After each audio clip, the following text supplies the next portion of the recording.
Hey y'all, welcome back to my channel. This is like the third attempt. Last night I actually did the whole thing and a tornado hit down and lost all power all night. I was so hot, couldn't sleep, no fan, blah blah blah. It was horrible, horrible. I had actually did the whole video, and then when I was attempting to edit it, I noticed like in my mic there was like a crackling, and I think it was either from the storm or because I was in the basement, and that's where I do my videos, and I'm hoping that's not the case because I don't want to have to move my stuff around, but that's why I'm doing it here, and you don't see my full-time crime light up sign behind me. I'm just trying to get this story out for y'all since it's been 2 days now. Anyways, so not there's enough to tell about this story, but we still don't know 100% what happened. And this is the story of Ann Gotlib. And she was a 12-year-old little girl that lived in Louisville. Um, she went missing in 83. And yeah, so I think there might be a couple things I might need to put a warning on. So I'm going to go ahead and put the warning on here.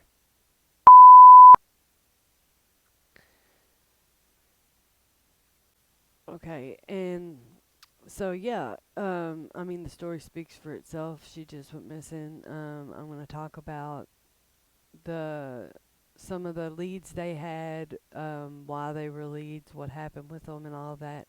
So I guess get your popcorn and get ready, um, and let's get into it.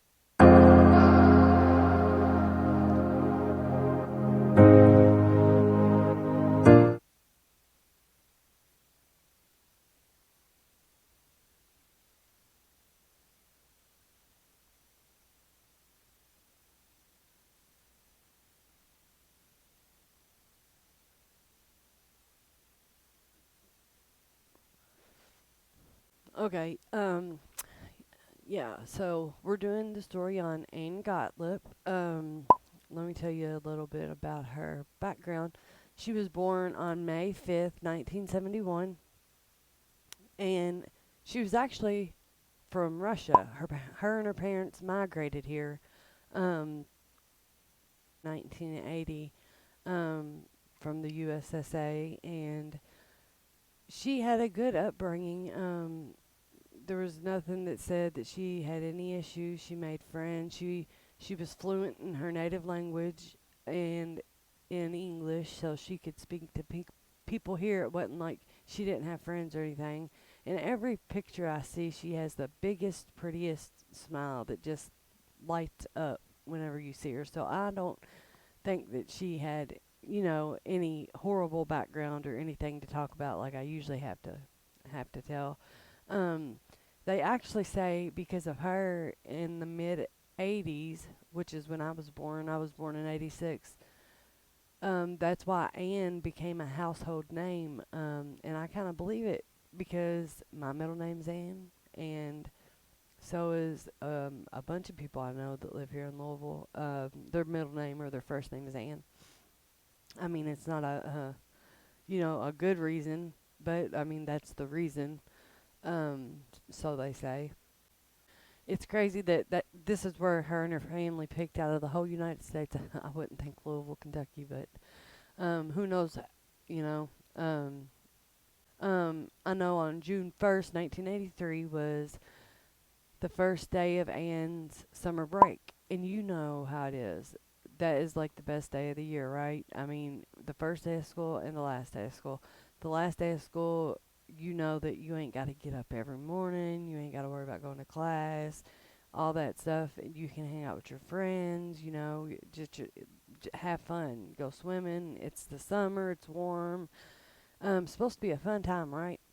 Well, she took the bus to the local Jewish community center to meet with one of her friends, and I know that her two friends that I talk about in this episode, I'm going to butcher their last name. I'm sorry If y'all know how to say it right, and I don't, y'all can tell me in the comments. But she went to this Jewish community center to meet with her friend Rachel Podgorski. Podgorski is what it looks like it would sound like. And here they would play a little bit of tennis before Rachel's mom would pick Ann up and take Ann back home. And this is where Ann would grab her bike and she rode to visit another friend. And this is the second friend I'm talking about. Her name was Tonya Okmyonski. Okmyonski. I'm so sorry if I don't say it right. I'll put the names in the I'll put the names below, just so y'all, if y'all don't know them, y'all can read them if y'all want to look them up or something. But anyways, here the girls just watched some television. You know, they played around, talked about what they were going to do for the summer, just normal stuff until Ann's mom called Tanya's house and said, "Ann, can you get home, you know, before it gets dark?" So Tonya and Ann actually rode to Bashford Manor Mall, and that was like the middle meeting point between the two houses. So that's when Tonya left Ann. And it was said from a couple people that they thought they seen Ann walk into the mall and go into this pet store and pet some kittens. Um, but a couple hours went by, and her mother, you know, was getting worried. She didn't. Cell phones wasn't a thing back then, so she couldn't call her. And she called Tanya's house. Tanya said, "You know, I rode my bike to Bashford Manor Mall. Left her outside of Bacon's. Do y'all remember Bacon's? It's like, if you think about it, it's like Winn-Dixie. It was a regular store like Kroger's for us growing up, and then it's just like some stores just disappear until you hear about them, you know, in stories like this. It's crazy. But anyways, that's where she left her, was at Bacon's. And so her mom, of course, gets in her car and drives over there. And that's where she finds Ann's bike. And Ann's bike was in front of Bacon's, and it was leaned up against one of them big square concrete bricked to hold, you know, the store up. The I can't think of the name. Y'all know what I'm talking about. It was leaned up against one of them. I'll put a picture in. Um, and no Ann in sight. And what was weird, what her mother noticed about this bike, was the kickstand was down, and she knew that the kickstand was broken. Ann knew that, and her mother knew she knew that. So for one, why is it down? Like someone tried to use it to set the bike up, and then I guess noticed it was broken there, leaned it on the pole. So she almost automatically knew something happened. You know, her daughter's not just going to leave her bike and, like, you know, just everything was flashing, red flags everywhere. And that's when she went to the cops. And when she went to the cops, the FBI immediately took over this investigation. And the local police was also putting stuff out there, you know. Back then, they could, I think she was actually one of the first kids that they put on billboards. And they also had these little cards that they would pass out to, like, little communities nearby, or their community, that would have her picture and her age and what happened. Just said her name, where her bike was found, if anyone's seen anything, call this number, type of thing. And they passed those out. And 2 days after Ann went missing, two young girls came forward and said that they seen around that same time a man holding a young girl's arm that had red hair that looked like Ann. And you know, there's not as many redheads. Like right now, I dyed my hair blonde, but I'm a redhead. And when you're younger, you usually have like that bright orange. It ain't like the darker red hair you grow up to have. It's like orange. So she would have stood out. But these girls said that they seen this man like hold her, not her, but like a girl that looked like her, by the wrist, and was like pulling her towards this wooded area. Well, they thought at the time they didn't know no one was missing, and so they thought it was like a parent and a child arguing. So they didn't speak up, and that's very unfortunate because if they did, I mean, maybe this story wouldn't be here for me to tell. The police also went to that wooded area and checked out everything. There was no evidence of her, of a man, or anyone being there, really. This isn't a case of the police, like, dropping the ball. They got on it instantly. They weren't trying to say, oh, maybe she was a runaway. They were actually handling it like a bunch of cases should have been handled. The very next day, they brought the dogs out and to see if they can maybe start from her, either from her bike or from her home. I don't know, and then I would assume her bike, and see where it led.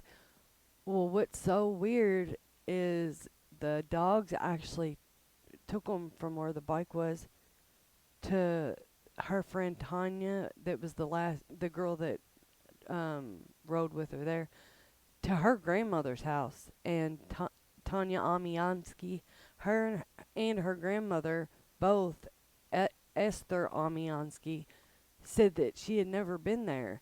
But I'm thinking maybe like that girl gave her a hug by and then went to her grandma's house, so maybe that's how, or maybe it was just, I don't know. What I'm wondering is, was there a man living there? Like, you know how there's a bunch of cases where creepers, like, are living in someone's house and they're watching a certain child to prey on them, to mold them. Maybe it was a case like that. Um, but anyways, they checked the whole house and found nothing. Nothing. That showed any kind of proof that she was ever over there. And I don't know why the grandmother would lie. After this case, people left flowers where her bike was. This is around the time when the news covered it, was about when they put her on the billboard, just so she wouldn't be forgotten. Um, and she was one of the first people, like I said, to be on a billboard. So I get, that would have caught people's attention. So that was a very smart thing to do, I think. To heat it up even more, they said if someone comes forward and ends up bringing us to her or helps us, find her, we will give you a $15,000 reward. And back then, that was a pretty good chunk of money. After this, it was just, I guess, her parents and the police going day by day. Anyone that called in, they would follow the lead. I mean, and do everything they could.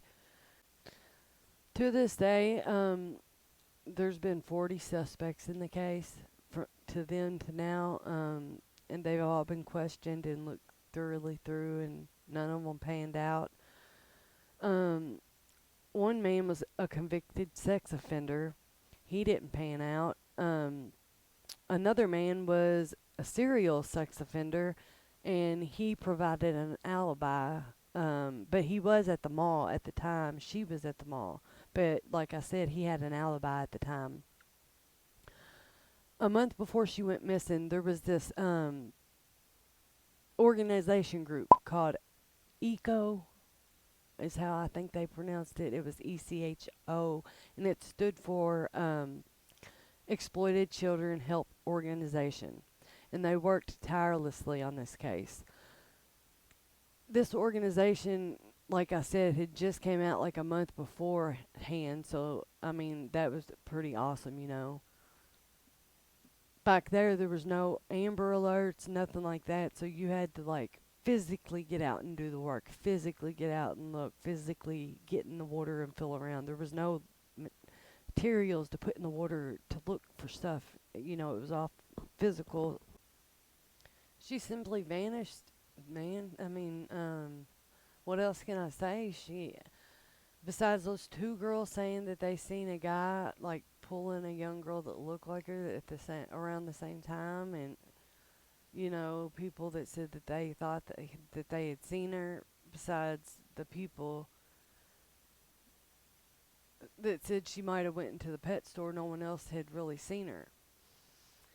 But around, after a little bit of time went by, this is when people started making stuff up. You know how it goes, rumors, especially here in Louisville, Kentucky.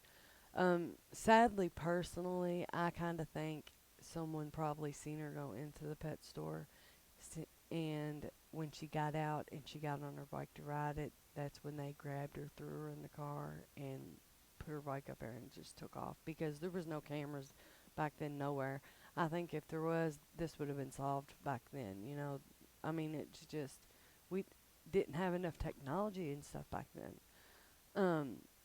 Yeah, so I was talking about the rumors. One of the more far-fetched rumors was the Soviet government came in, kidnapped her, and took her back, just so her mother and father, Anatoly and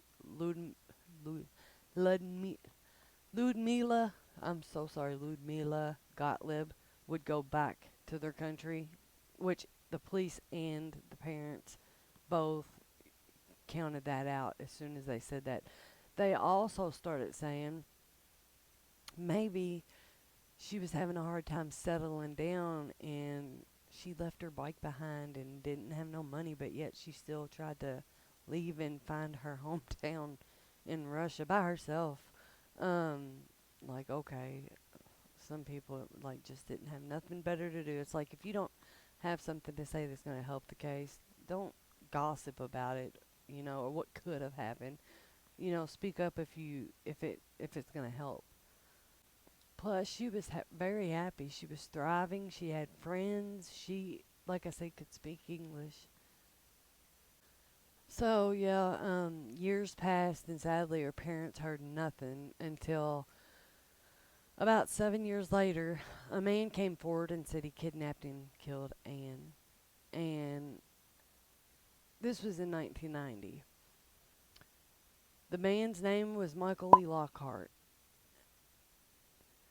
I'll put a picture up so y'all can see what he looked like. He was born on September 30th, 1960, in Walbridge, Ohio. So I'm not sure how far that is from here, but it was in Ohio, a state over, so it couldn't be too far. Crazy enough, he was a serial killer, and his crimes only spanned from like 1987 to 1988. And in 1988, Michael was apprehended after a car chase, actually. He was driving a stolen car, and I guess a cop, oh, this is crazy. Yeah, a cop went to stop him, and it was a car chase. It was Officer Halsey. Sadly, he ended up killing the officer during this chase.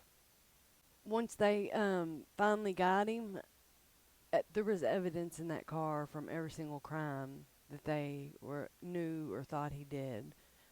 And I'm gonna let you know the three main crimes that he was getting arrested for. And what is so crazy is one of them was murdering the officer that he killed, his mother. So I don't know if that was like a revenge thing. He seen him, and that's why the chase went on, or what. I don't know. But anyways, he also killed the mother of a 16-year-old girl, Wendy Gallagher. And then he also killed a mother and a father of a Florida teenager, Jennifer Colger. And now that I think about it, after he was caught doing all of this, he was doing a life sentence on death row in Texas. And my last case I talked about, the man that they ended up thinking that killed Joanne Tate, he was also on Texas death row. Like I said, Texas does not play. They do not play. They will get rid of you in a heartbeat.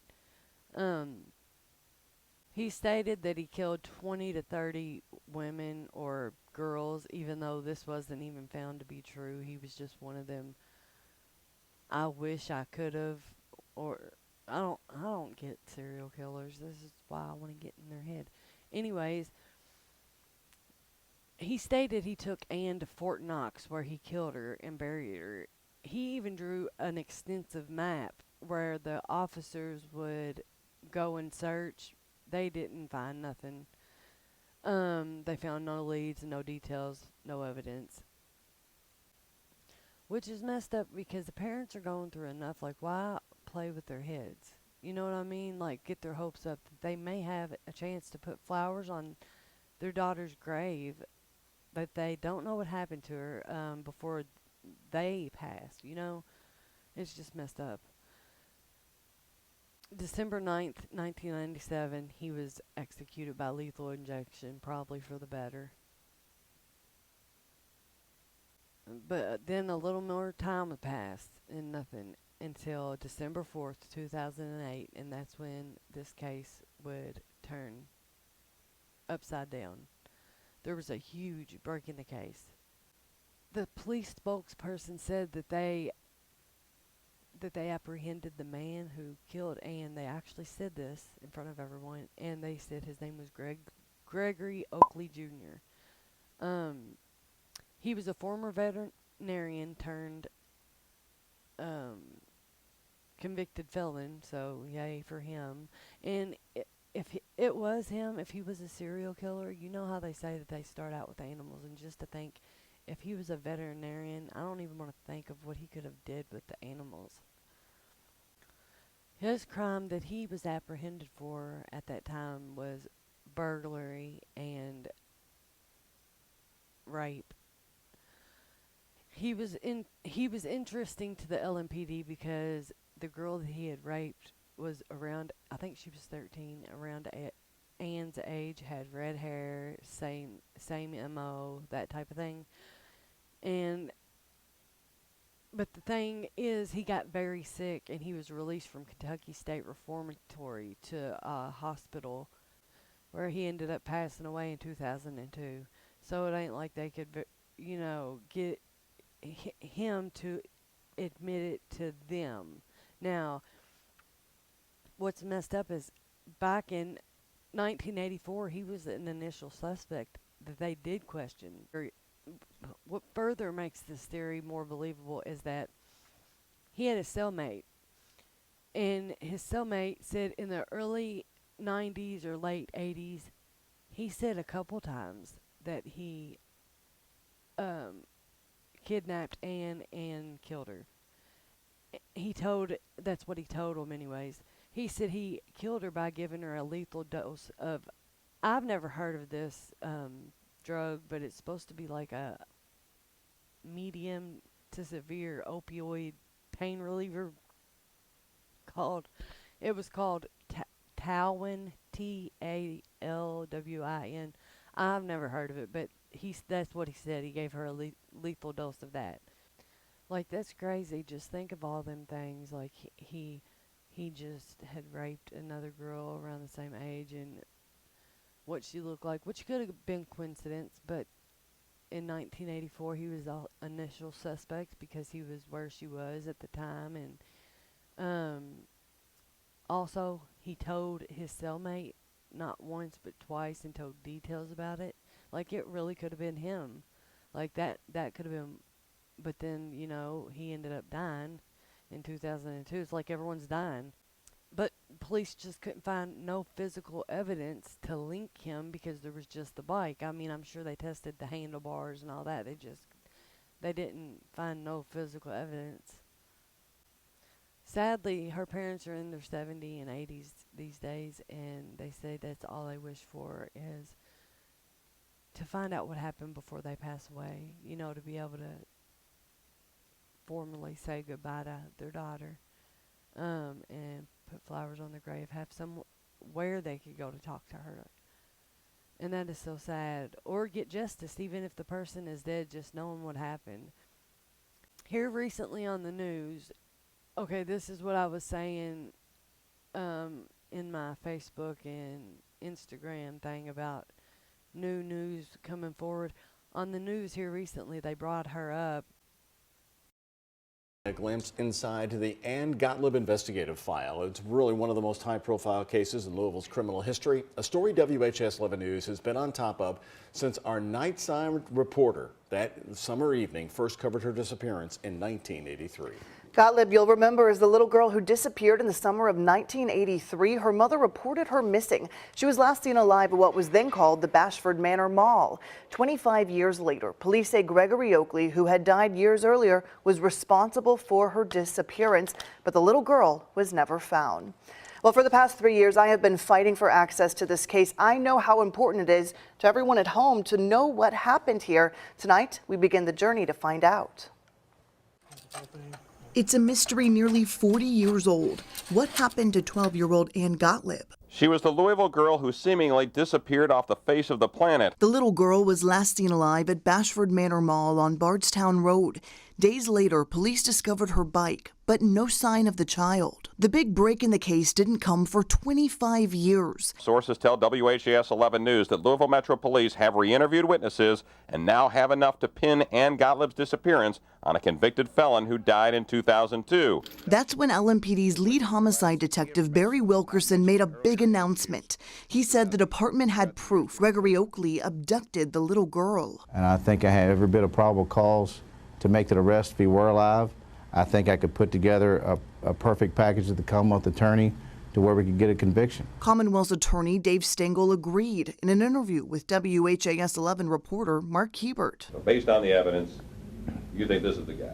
Yes. From all accounts, it appeared to be a case closed. And if that were true, the investigative file should have been made public. But when we first tried to get access in June of 2019, we were denied, the police department refusing to release the records, emailing. Premature release of these records during the course of an open investigation could result in prejudice to the potential witnesses and has the potential to adversely color a witness's recollection of the events. The more people are involved, the more people can see Ann's picture on the streets, the more is the possibility that somebody would see her somewhere, and the more is the possibility that she will come home.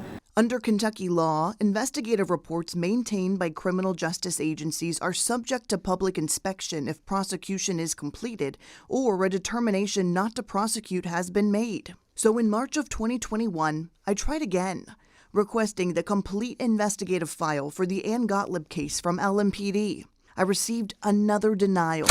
But this time, the police department blamed the Commonwealth's attorney's office, writing, "This information is part of a criminal investigation that is still open, in which no prosecutorial decision has been made." The words contradicted what had come out of the Commonwealth's attorney's mouth 13 years earlier, when he told a WHAS 11 reporter his office would not be moving forward with a case in court. Been our policy forever here. We've never indicted any dead people. In fact, I don't even know if we legally can indict a dead person. So I turned my attention to the Commonwealth's attorney's office, asking if the case was open, despite these words from the former lead prosecutor. A spokesperson from the office took the request to his team, and then came back with news for me, confirming the case was closed, meaning LMPD would have no choice but to hand over the records.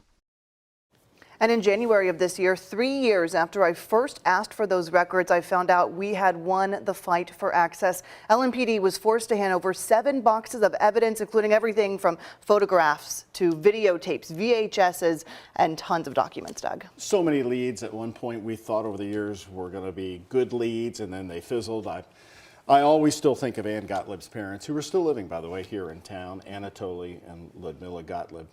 About Greg Oakley, the man who died in prison. Sure. It was his girlfriend who came forward afterward, giving police a lot of significant information that implicated him. The files, do you think we'll get more details on that? I have to believe we will. I mean, we're talking about 7 boxes of evidence. Surely a major part of this case is what made police believe that he is the man at the center of all of it. That's something that we expect to find out as these records continue. Very sad case. My friend wanted me to cover it because of her being on the news recently and her being from here. I will put the picture up that they say she looks like now. Like now she would be I'm 36. She would be, quite a few years older than me, so let's just pray, yeah, I mean, even if we find her, even if someone sees her, I mean, apparently she don't want to be found now, and it could be because she has been kidnapped back then and put into a sex trade. And that's what happened to Johnny. I can't remember his last name. The little boy, Johnny. Um, I might do a case on him. He's the reason they started putting the pictures on milk cartons. But anyways, I'm gonna go ahead and end this case. But y'all have the picture now, so if y'all want to share this video, or maybe give me a like, or if you're new here, thanks for stopping by. And if you liked my video, subscribe me. And if you came back, welcome back, and thank you for supporting me. I appreciate it so much. I enjoy doing this because I don't know, I have a strong will for people that are missing, or parents that need justice, and haven't had it. But I just wanted to get this story out. I'm sorry it wasn't in my regular setup, but I'm going to try to get all that together by the time I do my next story.